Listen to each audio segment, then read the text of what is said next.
पशुपति व्रत करने की विधि अवश्य सुने। केवल 5 व्रत करने से पशुपतिनाथ सभी मनोकामनाएं पूरी करते हैं। पशुपति व्रत करने से जीवन में चल रही सभी समस्याओं का अंत हो जाता है, क्योंकि पशुपति अस्त्र एक अमोघ अस्त्र है जिसका वार कभी खाली नहीं जाता। पशुपति व्रत हमेशा पूर्णिमा के दिन जो सोमवार हो उसी से शुरू करना चाहिए, और अगर ऐसा संभव नहीं है तो शुक्ल पक्ष के सोमवार से यह व्रत प्रारंभ करना चाहिए। अगर यह भी नहीं हो तो जो सोमवार आपके मन में हो उसी सोमवार से यह व्रत शुरू कर देना चाहिए। पशुपति व्रत मात्र 5 व्रत किया जाता है, जिससे मनुष्य के दुर्लभ से दुर्लभ मनोकामनाओं की सिद्धि होने लगती है। पशुपति अस्त्र के समान पशुपति व्रत भी अमोघ है। इसे 5 की संख्या में ही किया जाता है। 5वें व्रत में ही उद्यापन किया जाता है, इसीलिए यह काफी असरदार और आसान व्रत होता है। तो आइए पशुपति व्रत के नियम जानते हैं। पशुपति व्रत करने वाले को सर्वप्रथम सुबह जल्दी जागना चाहिए। व्रत करने वाले को एक थाली जरूर लेना चाहिए। थाली में ही पूजा की सभी सामग्रियां लेकर शिवालय में जाना चाहिए।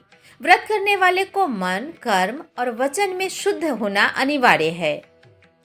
पशुपति व्रत की पूजा सामग्री में पीतल, तांबे अथवा कांसे की एक थाली, सफेद चंदन, फूल, बेलपत्र, नंदी जी के लिए दुर्वा, आंकड़े का फूल और पत्ता, शमी का फूल, पत्ता, पंचामृत यानी दूध, दही, घी, शक्कर, शहद, साफ जल, इसमें गंगा जल मिश्रित हो, बेलपत्र, भोग प्रसाद के लिए कुछ सामग्री जैसे रोली, चंदन, घी का दिया, भस्म, इत्र, कलावा, जनेऊ इत्यादि का इस्तेमाल किया जाता है।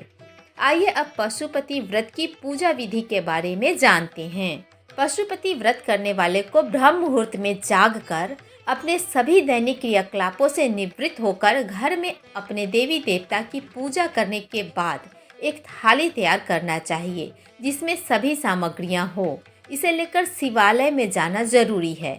यदि यह दूर हो तो घर में ही सर्वप्रथम भगवान शंकर को गंगाजल मिले हुए जल से स्नान कराएं। इसके बाद दूध, दही, घी, शक्कर और शहद से एक एक करके सभी चीज़ों से भगवान को स्नान कराना चाहिए। जब सभी अभिषेक पूर्ण हो जाएं, तो अंत में स्वच्छ जल से महादेव को स्नान कराएं। इसके बाद भोलेनाथ का श्रृंगार करें। इसके बाद उन्हें चंदन लगाएं, जनेऊ पहनाएं। अंत में वस्त्र रूपी मौली उन्हें अर्पित करें। इसके बाद फूल अथवा फूलों की माला जो आप लाए हैं वह चढ़ाएं। इसके साथ ही शमी पत्र और बेल पत्र भी जरूर चढ़ाएं। आग के पत्ते अथवा फूल भी चढ़ाने से भगवान शीघ्र प्रसन्न होते हैं। इन सब के बाद घी का दीपक प्रज्वलित करें। भोग के लिए जो सामग्री लाए हैं वह भोग के स्वरूप अर्पित करें। अंत में किसी भी स्रोत का पाठ कर सकते हैं। इस प्रकार आपकी सुबह की पूजा पूर्ण हो जाती है। पशुपति व्रत में शाम की पूजा विधि।